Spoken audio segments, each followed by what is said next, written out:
kasih kepada Auso Wirasilo yang telah membawa acara dengan baik sekali sehingga sudah lancar sampai saat ini. Terima kasih juga kepada Sangganayaka yang telah mempercayakan program yang sangat penting ini, yaitu Cita Bhawana, pembekalan, serta keakraban untuk yang ke-8 tahun ini di Wihara Bodhigiri. Dan tentunya juga terima kasih kepada Ketua Bidang Pendidikan yang telah kembali mengadakan acara di sini. Sangganayaka, kemudian juga anggota Dewan Pimpinan, serta para bante pengampu, serta semua yang hadir, baik para biku maupun samanera. Terima kasih atas kehadiran Anda di tempat ini, yang dalam beberapa hari ke depan kita bisa berkumpul bersama, berbagi bersama, bercerita bersama, untuk meningkatkan kualitas mental kita masing-masing, agar kita lebih merasa menjadi biku, merasa menjadi samanera, merasa menjadi pabajita. Kenapa saya katakan demikian? Karena kadang-kadang walaupun kita sudah berjubah sekian lama, tapi rasanya dari kelakuan yang kita kerjakan, banyak yang masih keumatan, masih pola pikirnya umat. Sehingga kita kadang waktu mimpi pun, mimpinya masih sebagai umat. Mimpi jajan di warung pinggir jalan, ngimpi naik mobil, nyetir kendaraan, nyetir sepeda motor, ngimpi ngebut, dan lain-lain.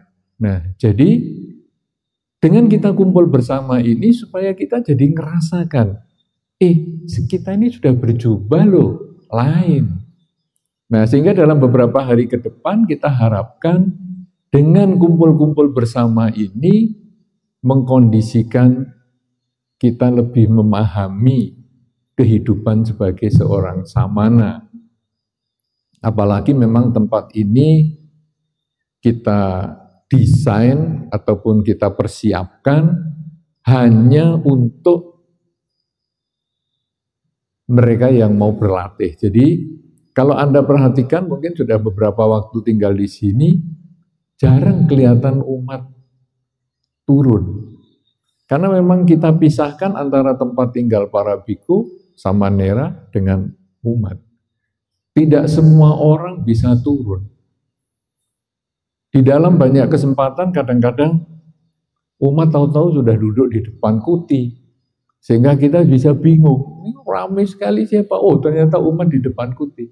Kalau kita di sini tidak, maka kadang-kadang mungkin waktu Anda mau blessing, waktu dana makan misalnya, mengucapkan namo dana gata, dulu sempat juga Bante Panya ke sini bertanya, umatnya cuma segini. Oh iya, ini hanya anak wihara saja. Kalau semua suruh datang ke sini, kita lalu apa gunanya punya keakraban program kita? Sehingga ya cukup orang-orang sini saja. Nah, ini memang desainnya kita buat demikian, sehingga kita harapkan program keakraban, kemudian Cita Bhawana ini bisa kita jalankan dengan baik. Kemudian apalagi nanti pembekalan, kita juga sudah persiapkan tempatnya, fasilitasnya yang mudah-mudahan akan memberikan manfaat yang besar. Karena kita tentu mempunyai biku pengampu yang luar biasa, Bante Damadiro, yang dengan sangat semangat untuk berbagi, tiap kali hadir, saya senang dengan beliau berbagi. Kemudian Bante Santacito juga luar biasa, yang juga selalu berbagi dengan ilmunya yang luar biasa. Nah, kita memang agak prihatin dengan yang disampaikan oleh Sangganayaka barusan. Dalam waktu tidak sampai seminggu, 3 orang teman kita, saudara kita, sudah kembali dari latihan. Bahkan ketika Awuso Wirasilo menyampaikan anggotanya hilang 1, saya sampai bertanya-tanya, hilangnya apa? Yang disebut hilang. Karena di datanya sudah ada. Ini termasuk Bante Wirasilo. Ini kok kurang? Oh ya, hilang. Apa tuh hilang? Sudah tidak ketahuan tempatnya. Masa tidak ketahuan tempatnya? Aneh ini. Nah, ternyata kemudian, oh, sudah lepas jubah. Sudah kembali ke habitat lama. Ya enggak apa-apa lah. Sudah alih profesi. Oke. Enggak lama lagi. Belum diupdate datanya di Samagipala. Ada lagi 2 lagi. Pada waktu makan siang mungkin, ya, Awuso Jayasilo yang menyampaikan, ada 2 lagi. Hah? Wah, kemudian dari Bante Dhamma Cato ya, keluar itu update para biku. Wow, ada yang merah nih. Wah, ternyata kalau tadi Bante Subang mengatakan, wah kalau mau menjadikan biku ini harus para acaryanya kan ngafalin. Wah ya, beliau-beliau ini sampai, wow sulit banget. Kemudian begitu kembali ke kehidupan masyarakat, nggak pakai ngafalin, nggak pakai apa, tahu-tahu hilang. Tetapi di dalam web Samagipala itu juga sama. Kalau memasukkan biku yang baru data itu agak rumit loh. Ada editing fotonya, masukkan datanya ini sama neranya kapan, namanya siapa, kemudian jadi biku upasampadanya kapan, upajayanya jam kapan, jam berapa. Wah datanya ya agak rumit, bisa salah juga. Tapi begitu hilang, sudah ini 3 orang. Tidak sampai semenit. Nama ini Del. Nama ini Del. Nama ini Del. Selesai. Refresh, beres. Jadi ya memang seperti itu. Nanjak. Sulit. Ya, Anda kalau ke Bodhigiri gini, kalau berangkat mungkin, atau mungkin Anda yang tinggal di ikuti yang agak tinggi, itu kalau nanjak mau kembali ke kamar berat. Tapi kalau turun cepat sekali. Malah kadang kita seperti terdorong untuk segera turun. Memang mau naik ini sulit. Turun gampang. Menaikkan kualitas mental kita sulit. Mau jadi biku, waduh lama sekali, 4 tahun. Ya tadi disampaikan. Saya suka itu dengan program masih 4 tahun itu, saya suka dibandingkan program dadaan. Karena mungkin jumlah bikunya kurang kemudian mau dipercepat, sebetulnya saya kurang begitu cocok. Kenapa? Karena kita ini begitu menggunakan jubah, di dalam masyarakat Buddhis, itu sudah dianggap pemimpin. Nah, kalau sekarang dia baru belajar, kemudian sudah dianggap pemimpin, dia kadang lupa diri. Woi, saya ternyata ada power ya. Dulu sih biasanya kalau hanya pakaian biasa, ke wihara nggak pernah dilihat orang loh. Sekarang, wah, semua orang, selamat pagi Bante, selamat siang Bante, namo buddhaya, wah, semua menghormati saya. Lupa. Nah, kemudian kita maunya jalur lambat. Jadi 4 tahun enggak apa-apa. Kenapa? Biar 4 tahun itu dia mendapat pendidikan dasar bagaimana berperilaku yang baik menghadapi lingkungan kita. Kalau dia sudah siap mental, baru. Sudah 4 tahun jadi samanera saja, kadang jadi biku masih gagap. Karena waktu jadi samanera itu, kadang ya nggak terlalu dianggap. Ya mungkin samanera kalau sudah sama jalan sama biku, kadang-kadang samanera jadi nggak dianggap. Tapi kalau sendirian, wah, memang dianggap sudah kayak biku itu, Bante, semuanya jadi naik grade-nya. Biasalah, kalau kucing nggak ada kan tikus memang kadang berlagak jadi kucing. Tapi kalau kucingnya datang langsung tikus sadar diri. Aku tikus. Itu sudah biasa. Nah, jadi dengan kita kumpul bersama ini membuat kita sekarang mulai disadarkan. Saya ini biku, saya ini pabajita, saya ini pertapa. Malah kutipan dari Auso Wirasilo tadi bagus sekali. Brahmacarya Sutta, ya? Brahmacarya Sutta. Jadi seorang brahmacari itu bukan orang yang mau cari enak-enak. Karena di dalam masyarakat, Anda tentu sering mendengar kalau sudah ikut pembinaan, enak ya jadi bante. Mana-mana diopeni, dilayani, enak ya jadi bante. Makan tinggal disediakan, tempat sudah disediakan, kendaraan disediakan, enak ya jadi bante. Terus kamu cita-citanya apa? Aku juga mau jadi bante.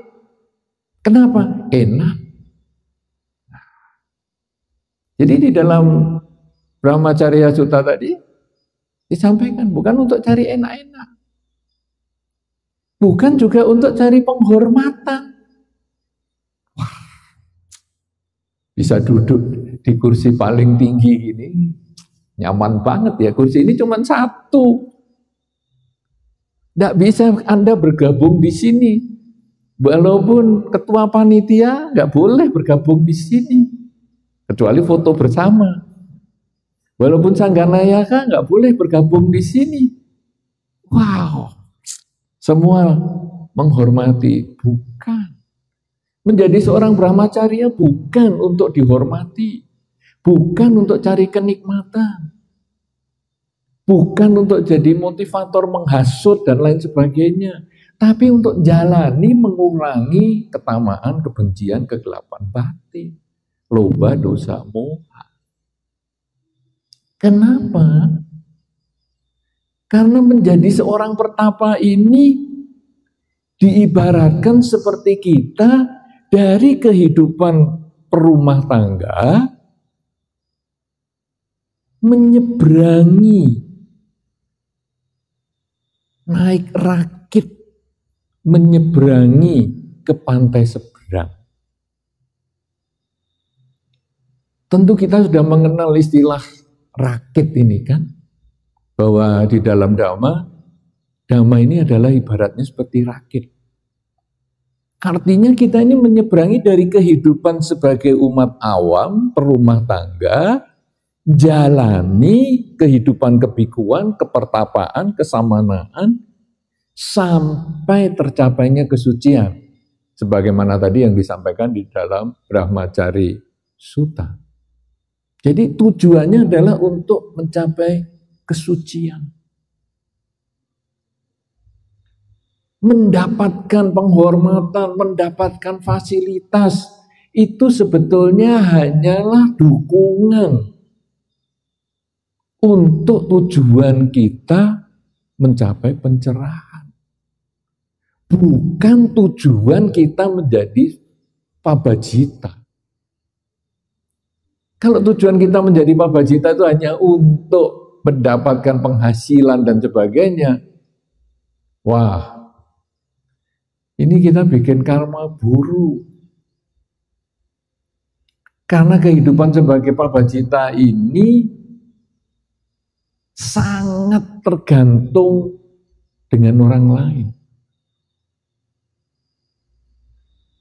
Kita ini kan jubah didukung orang lain, para perumah tangga. Sarana kesehatan, obat-obatan didukung oleh orang lain, perumah tangga. Sarana tempat tinggal, sarana konsumsi didukung oleh orang lain, para perumah tangga. Jadi kita ini hidupnya karena dukungan. Kalau kita menyia-nyiakan dukungan, kalau di dalam Brahmacari Sutta tadi disampaikan dengan niat menipu, itu tadi ada nipunya. Jadi nipu karena kita ingin mendapatkan fasilitas itu, sebetulnya itu sangat berisiko. Karena kita menyia-nyiakan keyakinan umat. Kita bisa mengurangi minat umat Buddha untuk kewihara. Kita bisa menambah bahan bakar orang-orang yang tidak suka agama Buddha. Tuh lihat bikunya, tuh lihat kelakuannya, menambah bahan bakar. Kenapa? Karena kita sendiri. Orang lain tidak selalu belajar agama Buddha. Orang luar itu tidak selalu belajar agama Buddha. Walaupun YouTube kita banyak, tapi mereka belum tentu membuka. Anda pun, kita pun, apa ya sering buka yang milik kelompok lain, ya kan? Kita apa seaktif itu untuk aku yang mau belajar agama A, aku yang mau belajar di YouTube agama B, agama C, atau kita cukup sudahlah agama Buddha aja saya belajar belum habis-habis nih, ya kan? Kita kan gitu juga, padahal kita ini sebetulnya dengan tinggal di wihara dan lain sebagainya, kita lebih punya kesempatan untuk belajar. Tetapi kita yang nggak gunakan. Demikian pula para perumah tangga. Mereka yang agamanya A, jarang mau belajar agama B, C, D, dan seterusnya. Demikian pula yang agama B, dia tidak belajar yang agama-agama lain. Nah, orang yang bukan Buddhis, itu jarang belajar agama Buddha. Tetapi mereka lalu melihat di lingkungannya, umat Buddhanya bagaimana nih? Wah, tetangga saya ini anaknya jadi biku, tapi aduh kelakuannya parah. Jadi yang anaknya jadi biku, orang tuanya kelakuannya tidak baik, itu orang tuanya sebetulnya jadi dhamma duta agama Buddha loh. Dan lalu mereka lihat, anaknya yang jadi biku aja orang tuanya kayak gitu, berarti agama Buddha parah. Dia adalah dhamma duta. Kemudian kita ini walaupun mungkin tidak ceramah, tidak apa-apa, cuma jalan aja. Mungkin di bandara mungkin. Kemudian kita tidak menjaga kelakuan kita. Orang lalu melihat, wih, biku kok kelakuannya kayak gitu ya. Misalnya kita di bandara toh, kemudian ketemu ada satu umat, atau mungkin malah sponsor. Woi, aku di sini. Orang kemudian lihat, wih, ya biku kok kelakuannya kayak gitu. Agama Buddha nggak beres nih. Padahal kita nggak ceramah, nggak ngapa-ngapa, dan nggak ngurusi mereka. Saya ngurusi itu, orang itu. Orang itu, saya sudah lama nggak ketemu, dia tinggal di luar negeri. Dia sponsor dulu bangun wihara. Sekarang saya ketemu kebetulan ini. Wah. Lalu mereka punya konsep agama Buddha parah nih. Nah, jadi kita umat Buddha yang sedikit ini sebetulnya masing-masing menjadi Dhamma Duta.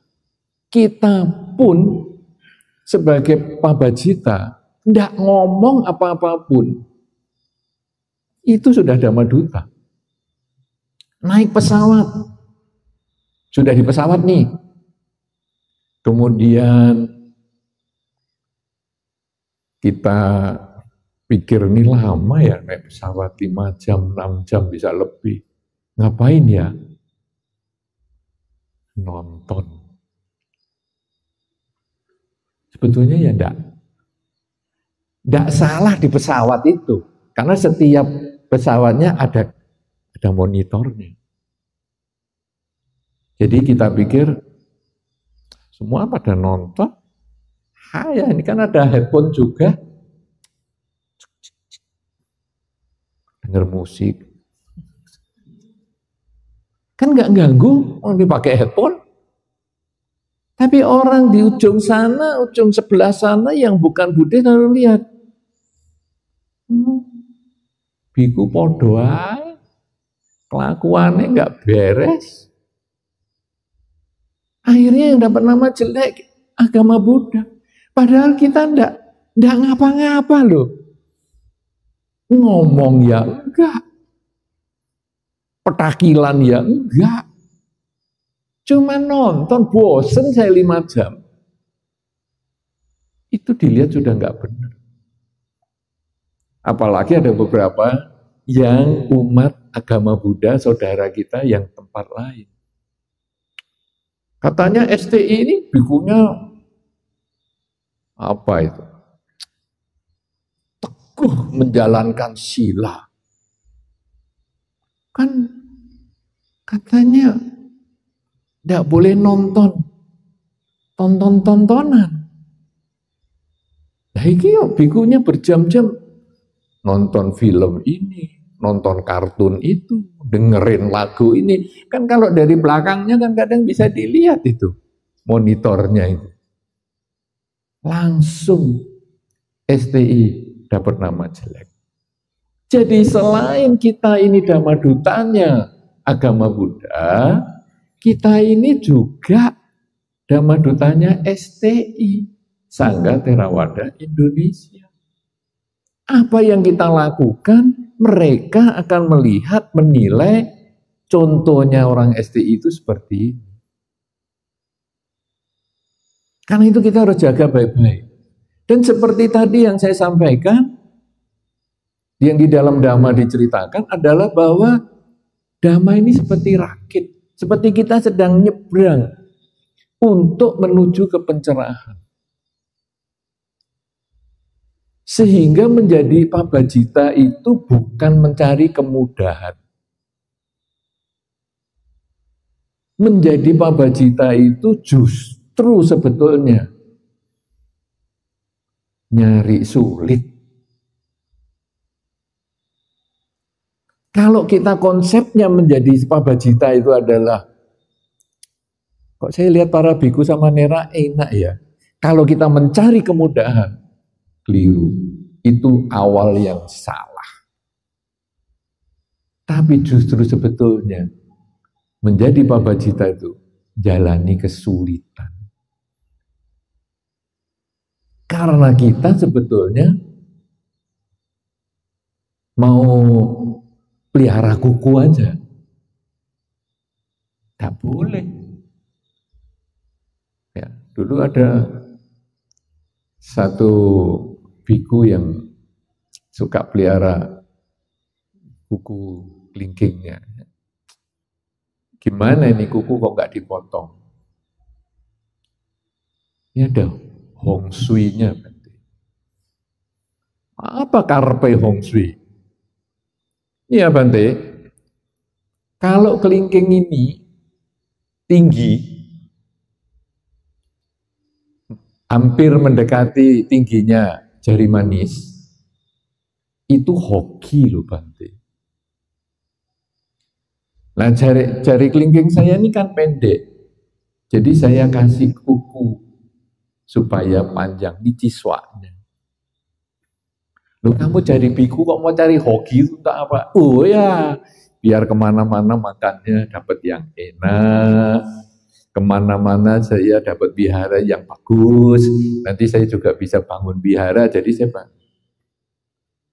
Tidak lama kemudian ya dia balik ke masyarakat. Kenapa? Karena konsepnya ini sudah mencari kemudahan, bukan untuk jalan. Nah ini memang sulit. Karena itu di dalam Dhamma disampaikan, karena kita ini seperti menyeberang, maka penyeberangan kita ini akan menemui berbagai kesulitan. Yang kesulitan ini baru bisa dipecahkan kalau kita punya semangat yang tinggi bahwa saya mau nyebrang. Apapun kesulitannya, saya harus hadapi karena niat saya, tujuan saya menjadi Pak Bajita adalah menyeberangi lautan kelahiran kembali ini. Nah, kemudian di dalam Dhamma disampaikan tuh, waktu kita jalani penyeberangan ini, ombak datang.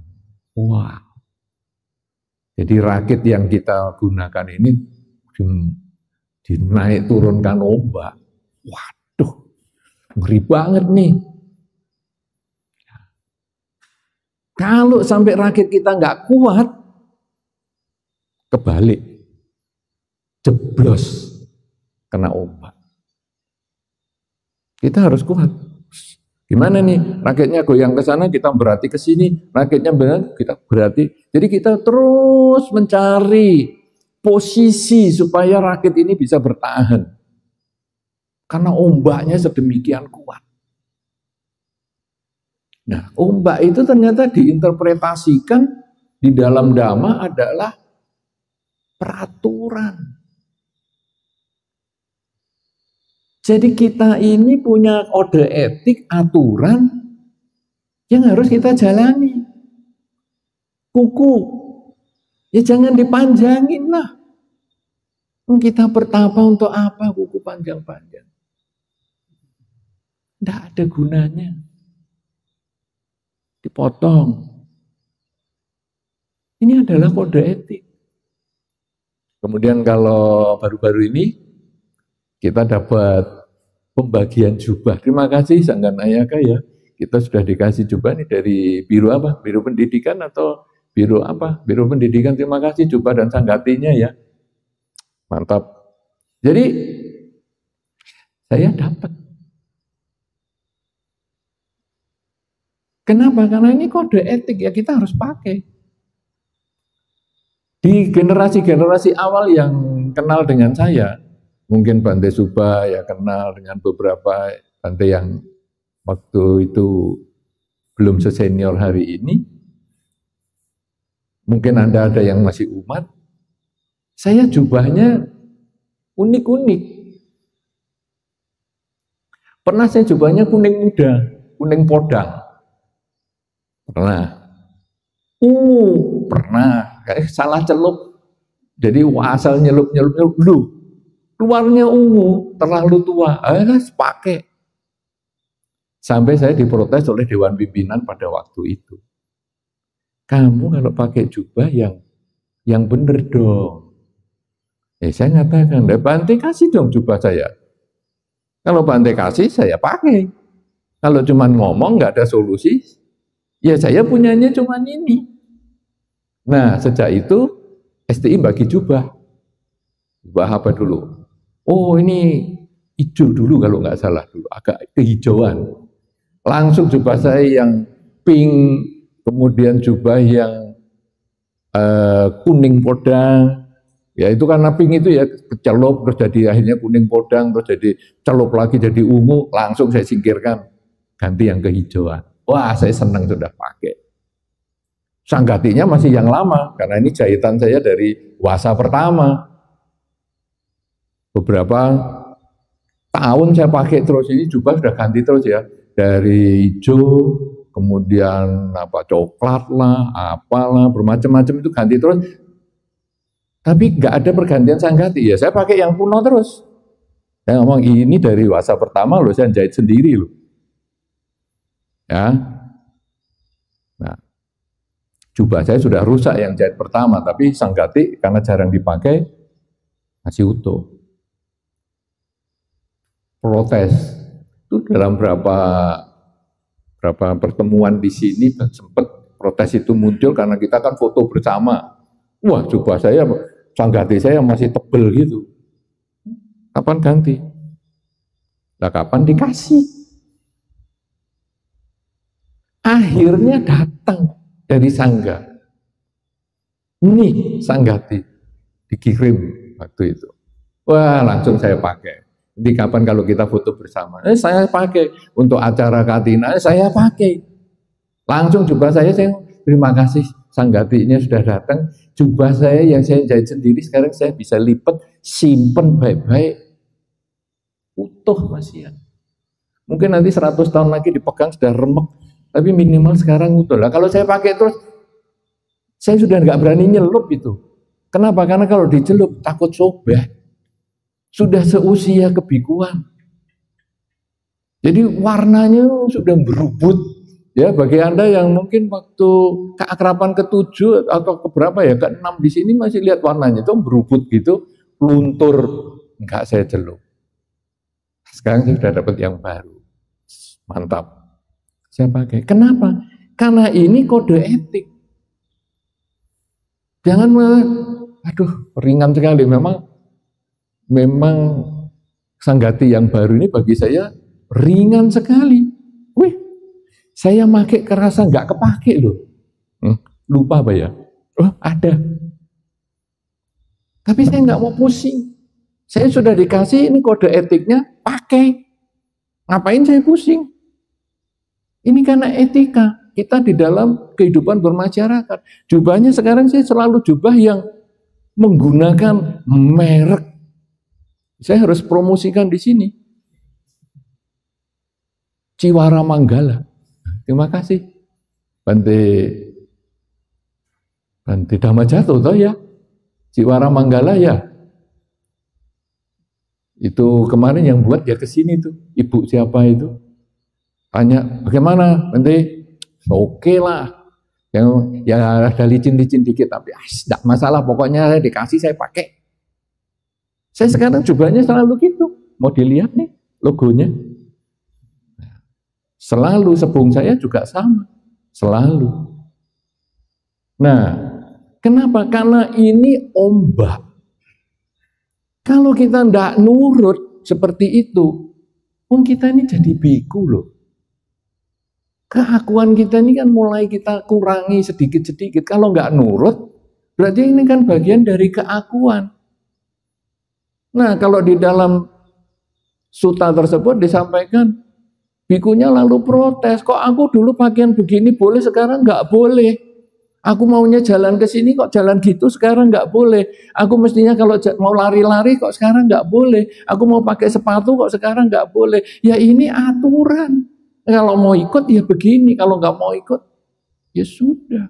Kenapa? Karena ini adalah ombak. Nah, bagaimana menyikapi? Kadang-kadang, saya pengen naik gunung loh Bante. Enaknya jubahnya digulung terus pakai sepatu. Loh, kamu jadi biku toh? Kamu jadi biku mau naik gunung. Yang suruh naik gunung siapa?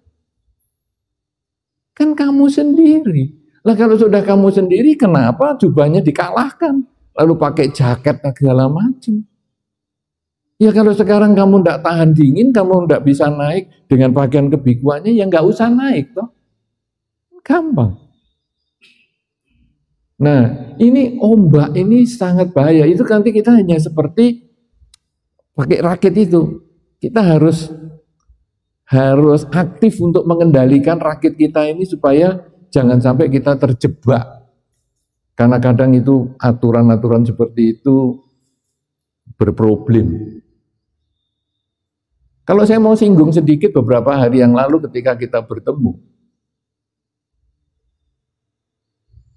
saya melihat ada biku yang sudah cukur. Saya itu dulu ingat pada waktu saya masih rapat-rapat dan saya aktif. Mungkin ada Bante Damadhiro hari itu. Saya bertanya, cukur kita ini maunya gimana ya? Saya soalnya kalau sebulan sekali, kan dari itu saya masih muda juga, cepat gondrong. Saya cukurnya gimana ya? 2 hari sekali boleh enggak? Seminggu sekali, 2 minggu sekali, ya betul pernah deh ya kita bahas ya. Terus Bante Panya hari itu menyampaikan memang cukur ini enggak ada aturan bakunya toh, kan aturannya hanya uposatha dan 2 inci 5 cm. Dah hanya itu aja. Uposatha duluan belum sampai 5 cm cukur. 5 cm belum uposatha cukur. Tapi kan pertanyaannya bukan itu. Berapa hari sekali mau cukur? Nah, kemudian dijawab tuh itu, Bante Panya menjawab, atau Bante Damadhiro yang menjawab, kesepakatan kita 1 hari menjelang uposatha bulan terang. Kan seperti itu. Kemarin itu sampai saya merasa, saya salah tanggal apa ya? Kok yang lain sudah cukur, saya belum. Ternyata enggak. Nah ini kan sebetulnya agak unik ya. Nanti dalam satu tanggapan mungkin nanti Bante Damadhiro juga bisa menyampaikan itu kan kesepakatan loh sebetulnya. Jadi kalau kesepakatan saja kita tidak jalani, kita bisa tenggelam loh. Dan kita jangan mengeluh, mengatakan, lah dalam 1 minggu kok bikunya 3 lepas. Dimulai dengan kebocoran kecil ini. Enggak apa-apa lah. Saya sebetulnya bisa cukur tiap hari, seneng. Adem. Tapi lah kesepakatannya gitu loh. Terus ada juga dulu, alis ini dicukur enggak? Karena kalau ada alisnya kan lebih unik toh. Itu di waktu yang kurang lebih sama itu. Kemudian jawabnya adalah kesepakatan kita alis dicukur. Karena dulu dibandingkan dengan Sri Lanka, ingat saya ya, Sri Lanka ya, para Bante yang dari Sri Lanka, alisnya nggak kecukur toh? Enggak, nah ya. Nah, jadi dulu kita pernah tanya, boleh nggak kita pelihara alis? Siapa tahu kayak barongsai. Kesepakatan kita tidak pakai alis. Nah, jadi itu adalah ombak. Kita renungkan baik-baik bahwa kita di dalam komunitas ini isinya banyak kesepakatan. Sepakat ya ikut, nggak sepakat ya maaf. Jangan di sini, ngisruh. Itu ombak. Ketika kita menjalani penyeberangan ini dengan rakit selain ketemu ombak dan kita sudah berusaha menyeimbangkan supaya rakit kita ini bisa tenang, ketemu buaya. Wah, buaya mau nyaplok nih. Nah sekarang ada buaya, minggir, rakitnya dikendalikan. Ada buaya lagi di sana, minggir. Wah banyak buaya, cari akal. Gimana nih melewati buaya-buaya ini? Buaya itu adalah bisa nyaplok. Ya, buaya kan mangap terus gini. Tahu-tahu begitu ada ayam lewat di depannya langsung cedok, gigit. Ternyata para samana ini di dalam menghadapi gelombang penyeberangan ini, ketemu buaya itu alias ilmu pencaplokan. Ilmu pencaplokan ini adalah mikiri makanan. Jadi habis makan jam 12 muncul di dalam pikiran, aduh sarapan sesuk jam itu suwi ya. Ini kita dimplok buaya loh dengan cara itu. Baru makan jam 7 selesai, sik 3 jam 11. Bisa terjadi seperti itu. Ini biasanya kadang sama Nira masih ngepikir itu loh. Ada enggak sama Nira mikir itu? Hah? Mana sama Niranya? Mana yang namanya sama Nira? Nah, kepikir gitu enggak? Begitu selesai makan, aduh sarapan nanti jam 7.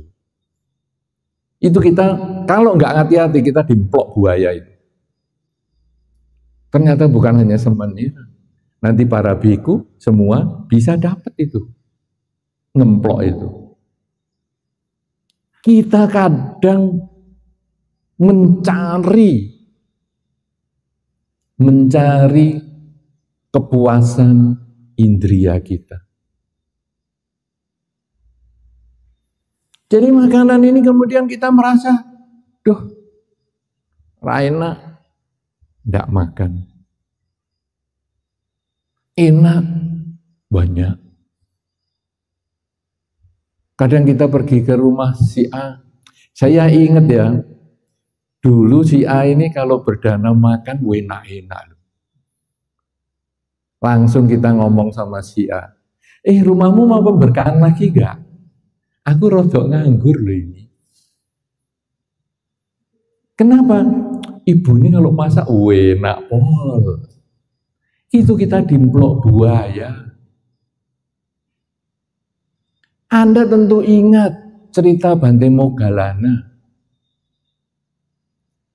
Ketika Bante Moggallana sedang berjalan, melihat ada seorang yang berpenyakit kusta, yang punya potensi untuk meningkat kualitas batinnya.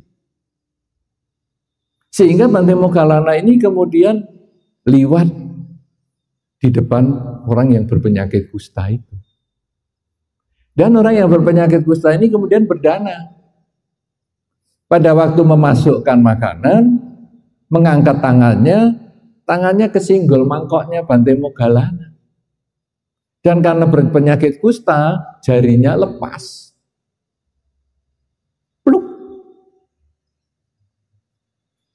Wow, ada jari di sini.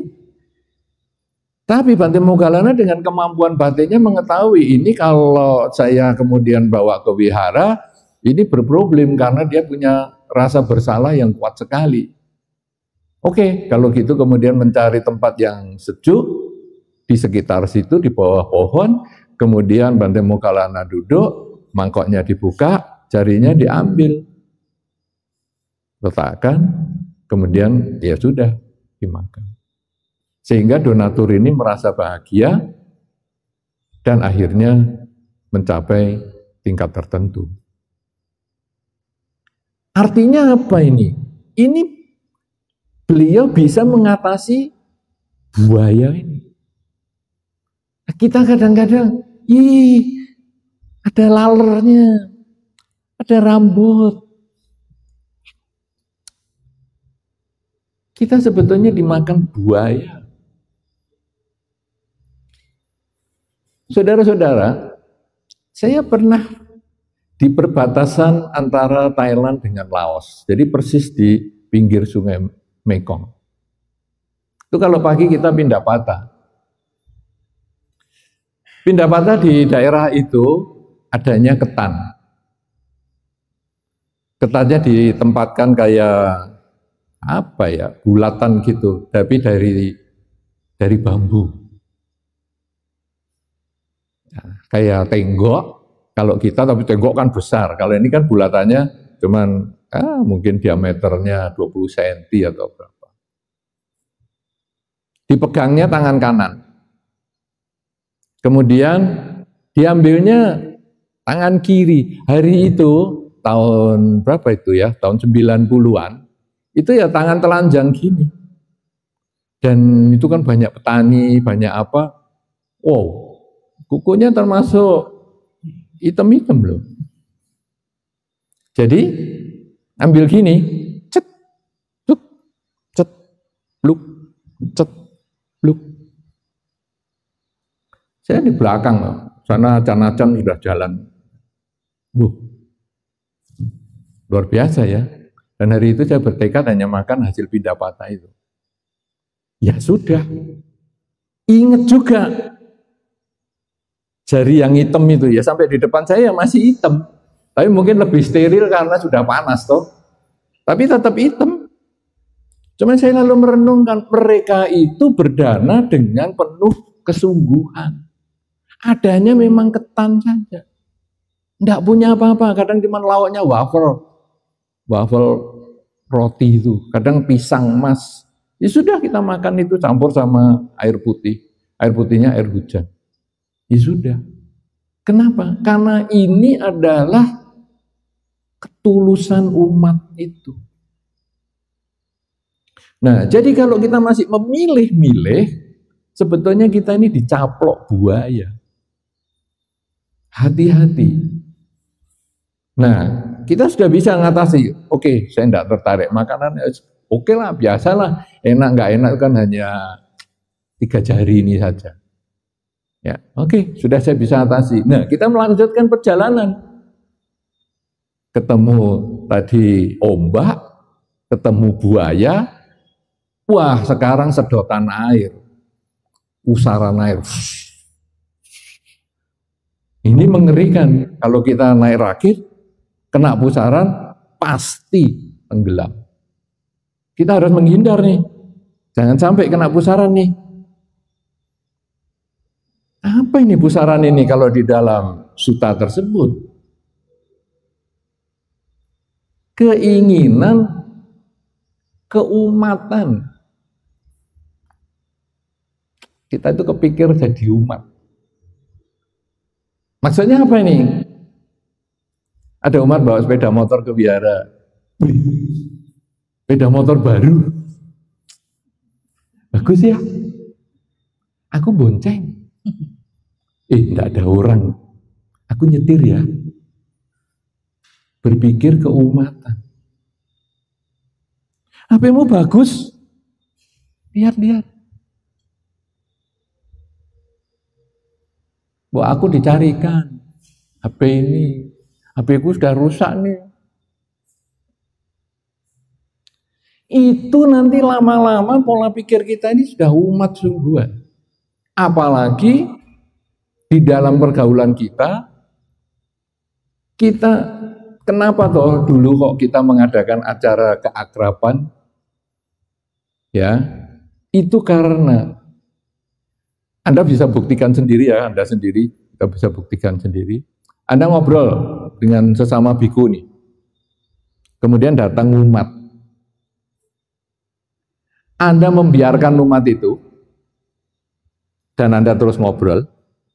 Apa Anda ngobrolnya berhenti? Ngurus umatnya. Apa yang Anda lakukan? Ngurus umatnya. Apalagi umatnya sponsor. Mami datang. Oh, Pak Bajita kok punya mami? Ini koko loh, ini koko. Pak Bajita kok punya koko? Pola pikir umat sudah. Nah, makanya kita bikin keakraban ini supaya kita sudah tidak ngurus umat-umat itu, supaya kita benar-benar fokus dengan teman kita. Tetapi di dalam kehidupan bermasyarakat sana, kita sering tenggelam karena umat. Nah, makanya kita kemudian harus hati-hati nih, pola pikirku sudah umat atau enggak. Aku seneng enggak barang-barang umat? Karena begitu senang-senang bareng umat, akhirnya kita minta. Nah itu. Saya sudah ngode lama loh, ini HP ku rusak kok nggak ada orang ngasih ya. Apa kita bikin status saja di media sosial? Aduh, mau ceramah dhamma, mau nyusun jadwal kok HP rusak. Status. Langsung umat-umat yang penuh pengertian. Oh, Bante HP-nya rusak ya? Saya kasih ya Bante. HP Bante-nya rusak ya? Kasih. Ya, boleh, kirim. Dan begitu HP-nya dikirim banyak, langsung karena ini umat ini minta Bante, tolong loh Bante, HP-nya dipakai ya Bante. Mahal ini saya hemat gajian loh nih Bante. Oke. Yang itu juga ngomong HP. Lama-lama kita kalungkan kayak Anggullimala. Tapi HP itulah pusaran air. Kita kesedot karena keumatan. Nah, kemudian kalau kita jalan lagi terus ketemulah ikan buas. Jadi kalau di Suta sebetulnya itu namanya ikan buas. Ya. Tapi dalam banyak ceramah para biku disebut hiu. Hiu. Itu sebetulnya ikan buas. Kenapa? Karena ikan buas itu ya nyaplok kita. Loh, apa itu ikan buas? Itu kalau di Suta dikatakan ikan buas itu ya coba ya cewek-cewek itulah. Tapi kadang-kadang saya merasa kasihan ya cewek-cewek disalahkan. Saya hanya mengatakan ikan buas itu adalah lawan jenis. Tapi juga bisa sejenis. Pokoknya yang membuat bangkitnya nafsu. Pada waktu Suta itu ada, mungkin suasana itu masih suasana lawan jenis ya. Dan itu kan konteksnya kepada para biku. Tapi kalau sudah umum, bisa loh sejenis juga. Ya, jadi kalau nanti kepada misalnya Atasilani, ya kan juga lawan jenis. Dia juga punya ikan buasnya sendiri. Nah, jadi saya lebih menerjemahkan adalah mereka-mereka yang membangkitkan nafsu, baik itu lawan jenis maupun yang sejenis. Ini sangat mengerikan. Karena kalau tadi kita ngobrol ini, kemudian datang umat. Kalau umatnya yang rodok bencekno, itu ya saya tetap ngobrol, sempatan untuk ngusir dia. Ini penting loh, ini obrolan ini penting. Akhirnya dia tahu diri, dia pulang. Tapi kalau umatnya ini klimis, wangi, muda, nanti aja tinggal di wihara podo-podo. Ini kan tamu ini. Maklumnya karena pergi dulu. Loh, kok jadi ngurus ini? Ini kita kecaplok ikan hiu. Ikan hiu belum tentu. Ikan buas. Kenapa? Karena itu kenikmatan bagi pikiran kita. Hiburan bagi pikiran kita. Nggak nonton film, nggak nonton televisi, tapi ada hiburan cekikian sama si ikan buas.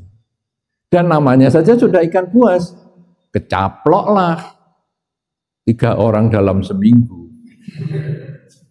Semua kena ikan buas apa enggak ya? Enggak ya? 3 kena ikan buas atau salah satu? Siapa yang tahu sebabnya? Enggak tahu ya? Tapi dari beberapa pengalaman ikan buas itu berbahaya loh. Paling sering terjadi. Tapi sebetulnya 4 ini terjadi terus. Jadi 4 hal ini yang membuat batin kita itu lemah. Sebagai pertama membuat kita lemah. Kalau Anda ingat itu tadi adalah ombak, buaya. Ombak itu adalah yang membuat kita goyang karena aturan-aturan. Kita nggak suka dengan aturan kebikuan. Dulu ada seorang umat menjadi biku Dia di Thailand sampai hebat sekali, menjadi wakil dari kepala wihara di situ untuk memberikan ceramah atau pengarahan. Itu wihara hutan itu. Mungkin nanti kenal juga, mungkin Bante Damadhiro itu. Wihara hutan. Itu satu-satunya biku Indonesia yang punya hak ceramah di situ. Memberikan bimbingan meditasi. Wah, udah hebat sekali dia. Kemudian pulang ke Indonesia. Wah, dia karena hebat sekali. Patung apa ini? Bukan patung agama Buddha. Turunkan. Ya, masih ingat ya itu ya? Ingat? Udah itu. Belum ada gambaran ya. Nanti saya kasih gambaran yang lebih jelas. Saya tidak menyebutkan nama, nggak ada gunanya soalnya. Atau orangnya sudah selesai. Jadi, lepaskan. Terus segala macam, pokoknya dia jadi banyak musuh. Lalu dia lepas jubah. Apa yang dia katakan waktu lepas? STI aturannya nggak masuk akal. Kok nggak masuk akal? Nah, kamu dulu kan dasarnya juga dari situ. Ya kenapa? Karena dia sudah kena ombak. Dan akhirnya sampai hari ini ya linglung nggak karu-karuan karena mau jadi biku ya enggak, mau apa sudah karu-karuan lah. Jadi itu dari orang yang sebetulnya sangat berpotensi bagus. Kita kalau pulang ke Indonesia, kalau dia bisa mendidik meditasi juga menjadi bagus, orangnya keras sekali, disiplin banget, tapi akhirnya dia kemakan dengan keakuannya sendiri, karena dia nggak mau nurut dengan aturan komunitasnya ini. Itu yang bisa membuat lepas. Buaya, nyaplok, berarti caplokan-caplokan kita ini kita kendalikan, karena itu bisa membuat kita lepas. Kemudian pusaran air, itu adalah keumatan. Kita harus hati-hati karena itu lubang yang membuat kita bisa lepas. Cara berpikir kita, ngimpi kita itu adalah tandanya. Apakah saya ini masih umat, apakah saya sudah menjadi biku ataupun pertapa. Kalau ngimpi kita masih umat, jalani kebikuan kita dengan baik. Karena nanti berubah pelan-pelan masuk ke bawah sadar bahwa saya sudah berjubah, sudah bukan lagi perumah tangga. Sampai nanti akhirnya kita sudah tidak kepikir lagi naik sepeda motor, nyetir mobil, angon kebu, angon pedus, sudah tidak lagi kepikir itu, karena kita sudah tahu saya jadi biku. Kemudian yang terakhir adalah, kalau tadi selain pusaran air, adalah ikan buas. Hati-hati, karena memang di dunia ini, di dalam Dhamma disampaikan bahwa tidak ada suara yang lebih indah daripada suaranya lawan jenis. Anda laki suaranya semerdu apapun juga, begitu dengar lawan jenis, celing, oh enak tenang. Tidak ada senyum yang seindah senyumnya lawan jenis. Dan seterusnya, itu nanti di dalam salah satu sutta juga disampaikan. Jadi kita ini sekarang mau jalani ya. Jadi kita harus betul-betul punya semangat yang kuat. Dari mana semangat yang kuat? Kalau kita tahu tujuan. Karena itu, kalau Anda mau bertahan di dalam kebikuan, bertahan di dalam kesamanaan, tujuan Anda apa? Anda jadi biku, jadi samana, jadi samanera, tujuannya apa? Kalau tujuan Anda jelas, bukan jangka pendek, maka Anda akan bertahan di dalam kebikuan. Tapi kalau tujuan Anda hanya jangka pendek, seperti kemarin saya lihat beberapa video tentang polisi muda yang ditanya, tujuannya jadi polisi apa? Ada kira-kira 6 atau 7 polisi muda. Jawabannya kurang lebih sama. Biar dapat cewek. Ada yang nonton video itu ya? Ada, pernah. Biar dapat cewek. Anda sebagai pertapa, kalau Anda mengharapkan 4 hal tadi, salah satu saja, sudahlah, tidak tahan nanti. Kenapa? Karena kita ini hidupnya justru untuk sulit, bukan untuk mudah. Nah, mudah-mudahan ini bisa menjadi perenungan nanti untuk Anda pikirkan, saya itu tujuannya apa. Dan mudah-mudahan nanti kita bisa bertahan lebih lama ya. Kita semua bisa bertahan lebih lama. Karena saya juga harus menasihati diri saya juga bahwa 4 hal ini itu di dalam sutta apa ya kira-kira ya? Hah?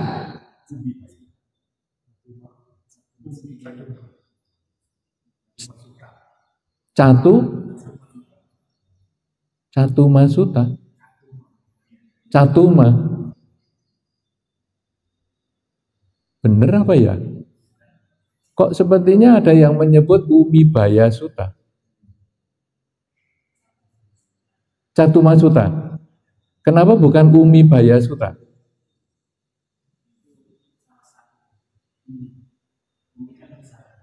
Ombak ya. Jadi Umibaya Sutta itu khusus hanya ngurusi pusarannya itu aja. Oke. Ya, jadi ini ada sutanya yang tentu ini menjadi satu pegangan bagi kita para pertapa untuk mempertahankan kualitas kepertapaan, mempertahankan mentalitas kita menjadi pertapa agar bisa bertahan untuk waktu yang lama, sehingga kalau bisa diselesaikan kehidupan ini dalam satu kehidupan ini menjadi kehidupan yang terakhir, ya inilah hasil perjuangan kita. Tapi kalaupun tidak selesai di kehidupan ini, minimal kita melangkah dengan lebih baik sehingga jarak untuk lebih dekat pada tujuan utama di kehidupan-kehidupan selanjutnya menjadi lebih pendek. Dengan demikian, apapun yang kita perjuangkan tidak akan pernah sia-sia kalau kita perjuangkan dengan penuh keras, disiplin, semangat, dan ulet. Inilah yang perlu saya sampaikan, dan mungkin kalau ada 1-2 pertanyaan, mungkin kita bisa ada kesempatan. Terima kasih. Silahkan, Awuso Wirasilo. Ya, baik, terima kasih Bante. Diberikan kesempatan kepada para Bante dan Amanera untuk mengajukan beberapa pertanyaan.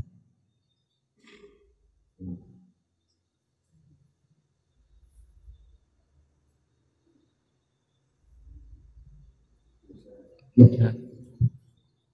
Ada mic kedua tadi di sana.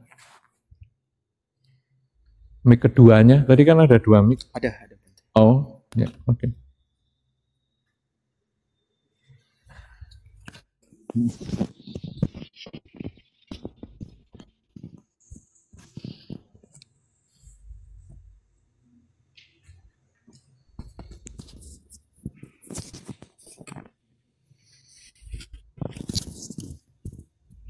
Direkam.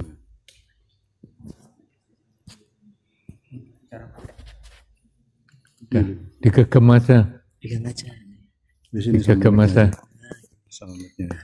Ben cepet. Ya baik Bante, terima kasih atas waktunya. Saya ingin menanyakan dengan supaya menguatkan mental saya terutama karena saya yang mengalami sendiri sehubungan dengan tadi ada beberapa biku yang memang melepaskan kebikuannya dan saya sendiri yang memang mengalami sendiri dapat laporannya secara langsung dan saya sendiri juga sempat akhirnya menjadi kecewa, akhirnya juga jadi semacam jadi emosi, jadi marah, jadi penuh ketegangan dan juga sejak dari yang kasus yang kemarin lalu kemudian sampai kemarin terjadi lagi malah 2 ini, aduh kok yo iki memalukan lah istilahnya, bilik wong Jawa barang, termasuk juga ini kan demi nama baik Sangga, nama baik umat Buddha, saya sendiri yang sudah wirawiri pontang-panting untuk pembinaan, jagani keyakinan umat, malah ada kelakuan biku yang seperti demikian ini, wah jengkel sekali Bante. Terus kemudian sampai juga apa ya, nggak bisa tidur gitu kan. Untuk diri saya sendiri ya, ini apa saya masih waras. Artinya ini memang diri saya sendiri juga lagi juga semuanya juga. Nah, ini saya masih apa istilahnya masih baru juga. dari kemarin yang kemudian nggak bisa tidur, kemudian akhirnya saya coba ke pembicara nanti aku langsung lagi ya, ya dikuatkan, mohon ini petunjuknya supaya UPK ketenangan ini supaya lebih kuat lagi. Sebelum tadi mendapat ada Brahmacharya Sutta, ketemu para bante-bante yang lain juga bertanya-tanya, yes, tak tok ke kabeh ben saya lega juga. Nah, itu sesama biku kan enggak apa-apa, saya cerita karena saya tahu semuanya. Masuk juga kemarin ngobrol langsung dengan suaminya, ngobrol langsung dengan mertuanya. Nah, itu membuat saya jadi sedih banget. Pokoknya kacau lah ini pikiran saya, Mas. Terima kasih, Mas. Iya, memang ketika saudara kita tidak jadi biku lagi, itu memang ada satu kehilangan ya. Apalagi yang tadi juga kita sudah tahu bahwa mereka juga uasanya bukan sebentar juga. Ya, saya juga pernah mengalami ketika salah satu biku dari Blitar yang sudah saya menganggap juga baik sekali, kemudian lepas, sayang juga. Tapi gimana pun kita kemudian menyadari bahwa menjadi biku itu ada beban karmanya juga. Di dalam upaya menjadi biku, sebetulnya ada dua hal yang penting. Yaitu yang pertama adalah niat, yang kedua adalah kesempatan. Ada orang punya niat jadi biku, tapi tidak ada kesempatan, karena orang tuanya mungkin punya kondisi yang demikian, berarti itu karmanya memang nggak mendukung. Beban karmanya yang lain lebih berat, sehingga niat nggak bisa terwujud di kehidupan ini, atau mungkin kalau ditanya mau jadi biku, dia nunggu orang tua saya kalau sudah nggak ada, itu bisa. Ada kesempatan, tapi nggak ada niat. Itu adalah orang tua yang pengen punya anak jadi biku. Nak, kamu jadi biku ya? Nggak mau. Latihan aja 2 minggu, nggak mau. Ada kesempatan, nggak bisa jadi biku karena nggak ada niat. Nah, sekarang andai kata ada saudara kita ini yang kemudian setelah kita sebetulnya karena kurang akrab, maka ketika saudara kita ini mulai ada problem, ada gelisah seperti tadi, itu kita tidak ada pendekatannya. Sehingga malah kadang kita anicca, sudahlah santai, kamu tunggu, sadari, amati, nanti lenyap sendiri.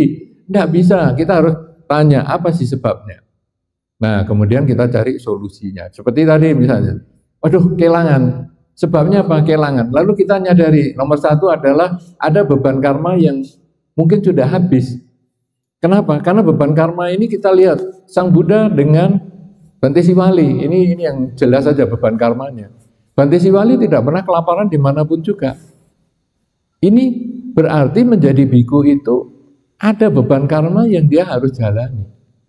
Kemudian selain itu, menjadi biku dan tidak menjadi biku, itu sebetulnya adalah alih profesi. Kita juga harus menjelaskan kepada umat. Kenapa sekarang ada Pabaja Samanera sementara misalnya? Karena dulu di awal-awal STI, itu kalau ada Samanera lepas saja goncang bumi itu, bumi Indonesia terutama. Lepas eman. Tapi sekarang kita biasakan ada Pabaja Samanera sementara itu, sehingga membuat lepasnya Samanera, yaitu dia hanya alih profesi selama dia tetap jadi orang baik. Kemudian, biku lepas. Stres nih. Kemudian kita bikin tuh pabaja atau upasampada yang sementara. Supaya dia terbiasa, alih profesi itu bukan sesuatu yang sulit. Toh dia tidak menjadi penjahat kok. Apalagi kalau kita bisa ngarahkan, ya dia dah cukup tinggi nih, tera nih misalnya. Kamu jadi guru ya agama atau jadi membimbing, jadi romo pandita. Mungkin akan begitu, dan umat juga harus dikasih tahu.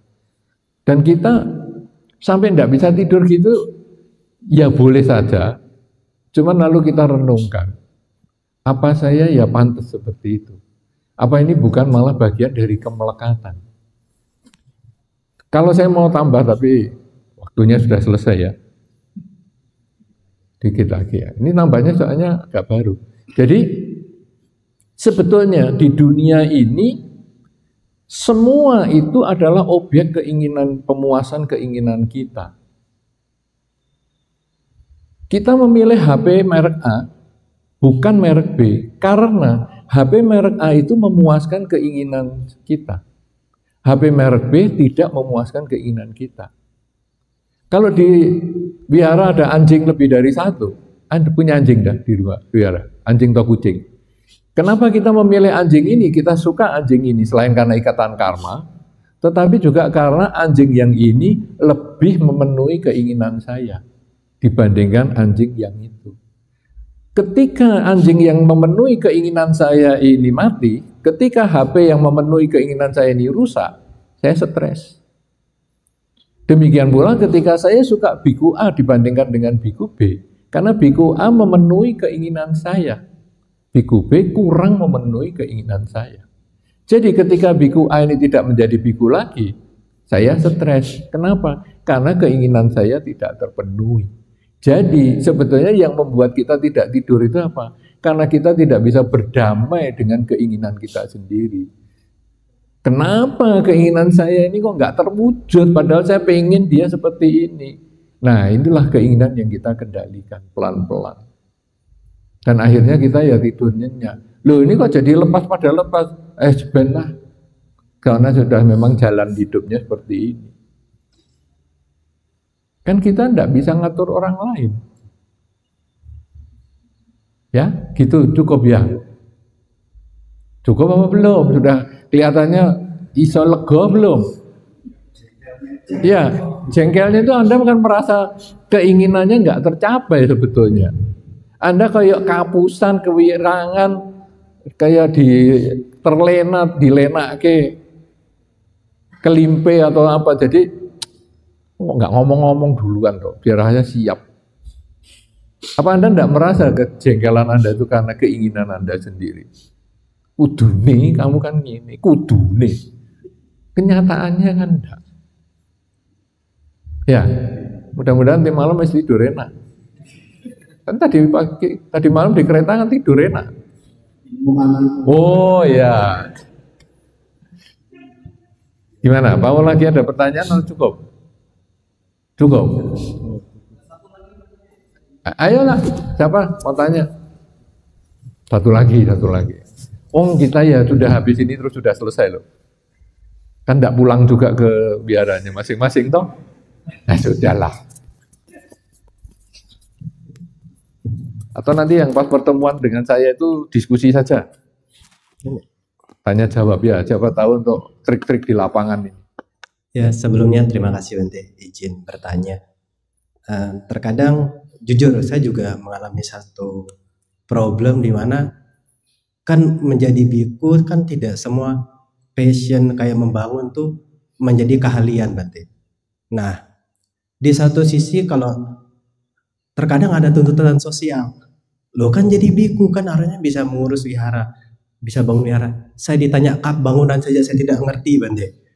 Nah, di lapangan terkadang hal semacam itu ya jujur kami biku Buddha juga menemukan hal demikian Bante, dan saya pribadi saya selalu bilang saya tidak mengerti pembangunan. Saya angkat tangan kalau masalah begitu. Tetapi di satu sisi secara sosial terkadang kita juga putra daerah, kita dituntut untuk ini bagaimana segala macam. Kita punya usul pun terbentur dengan kepengurusan di dalam kepengurusan wihara itu sendiri Bante. Dan itu pun tidak mudah untuk menyikapi. Nah terkadang itu menjadi problem tersendiri, kok jadi biku malah jadi begini. Nah maka bagaimana sih cara memanajemen yang jelas Bante. Terkadang juga kita diberikan tugas, oh kamu kepala wihara ini. Jujur secara administrasi saya tidak mengerti. Begitu dihadapkan dengan masalah di wihara tersebut, ini bagaimana cara mengatasinya. Terkadang ya dilema juga Bante. Nah mohon arahan dan bimbingannya, terima kasih. Ya, ini tadi yang Bante Subha sampaikan tadi. Jadi bahwa setiap orang sebetulnya punya kekurangan dan kelebihan. Ketika kita menjadi biku pun lalu bukan segalanya kita bisa, segalanya kita mampu, tidak. Nah, menghadapi yang tuntutan-tuntutan semacam itu banyak sekali ya.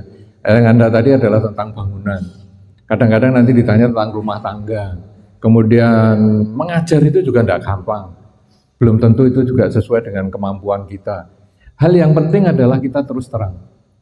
Jadi maaf ya, memang saya di luar kemampuan saya. Kita tidak perlu maksakan diri. Nanti kita stres. Jadi biku itu bukan untuk stres. Stres yang urusan bukan kebikuan. Jadi biku itu tidak mudah yang tadi saya sampaikan, bukan untuk cari kemudahan.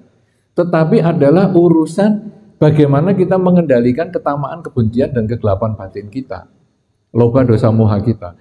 Nah, ketika kita kemudian ditawari sesuatu yang di luar kemampuan kita, tidak ada salahnya kita menolak. Atau Bante bantu bangun wihara ya. Secara pribadi saya tidak bisa. Tetapi mungkin kalau ada beberapa umat yang mau bergabung atau apa, ya nanti saya bantu-bantulah, saya tanya-tanya kepada para Bante yang lain. Jadi kita bikin aja panitia atau apa. Nah kita tidak ada salahnya kita tanya kepada mereka atau Bante terdekat yang mungkin bisa memberikan pengarahan, atau mungkin umat atau pandita yang bisa ngasih pengarahan. Sehingga bukan kita yang harus menyelesaikan. Kita bukan Superman yang semuanya bisa. Nanti kita malah stres hanya ngurusi umat. Ini kita juga tenggelam lagi di dalam pusaran air itu. Urusan keumatan. Ya, rumah tangga berantakan, lapornya ke biku. Nanti kemudian Anda tidak bisa tapi jawabnya agak sengak. Dulu waktu pacaran kok nggak ngomong saya. Sekarang setelah menikah, stres kok baru ngomong saya. Ya nggak usah sengak gitu juga. Ya, itu kan jawaban yang menyakitkan, besok nggak dikirim makanan. Jadi kita jawab saja, waduh, saya sendiri nggak berumah tangga ya, saya belum tahu tuh begituan. Nah, jadi kita kembalikan pada tujuan saya menjadi biku ini apa? Saya mengurangi ketamaan, kebencian, kegelapan batin. Kalau secara tadi saya disuruh untuk bangun wihara, kalau ngomong kakunya ya, kan kamu mendorong saya untuk tamak dong. Itu omongan kakunya.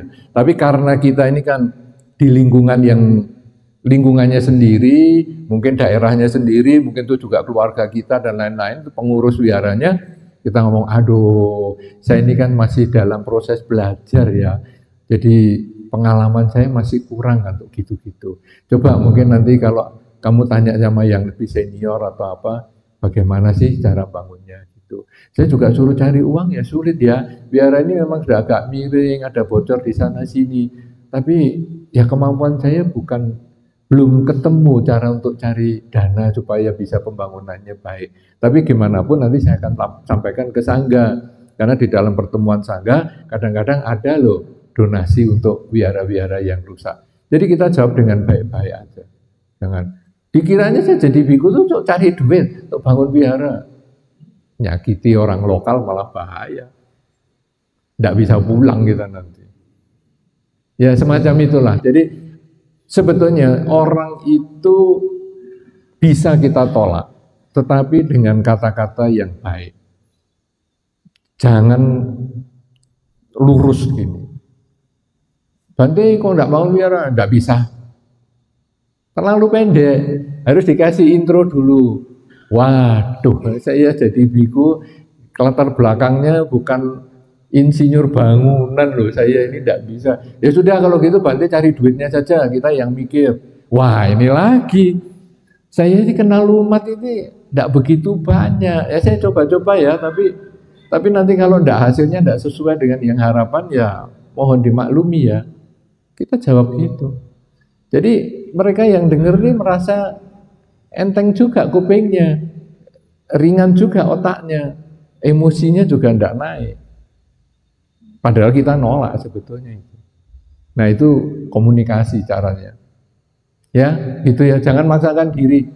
Dulu ada biku yang stres tuh gara-gara suruh ngajar di kampus. Saya lulusan SD kok suruh ngajar kampus, stres ya. Sudah jangan kalau memang tidak mampu ngomong aja, tidak apa-apa. Sok-sokan gini malah repot. Ada biku yang juga malah jadi terlibat hutang. Gara-gara mau bangun wihara. Padahal waktu jadi acarya kan ditanya, punya hutang enggak? Ya toh? Enggak Bante. Lah kok sekarang kok jadi punya hutang? Nah kan salah. Mau jadi biku aja nggak punya hutang, sekarang jadi biku hutang. Kenapa? Karena dia dituntut untuk bangun wihara. Itu kemudian jadi STI punya kebiasaan bagi-bagi dana itu. Karena dulu kejebak ada biku yang punya utang. Ya, lakukan yang semampunya aja. Oke lah, gitu dulu ya. Nanti sambil ngobrol-ngobrol waktu di luar, kita bisa cerita yang lebih banyak. Saya kira demikian. Terima kasih atas peran serta Anda semua yang sudah dengan tekun mendengarkan. Yang mudah-mudahan apa yang saya sampaikan ini bermanfaat dan membangun kekuatan mental Anda menjadi samana yang baik. Saya kira demikian dan saya kembalikan kepada Bante Wirasilo yang sudah memimpin acara dengan baik dan akan menutup juga dengan baik. Terima kasih.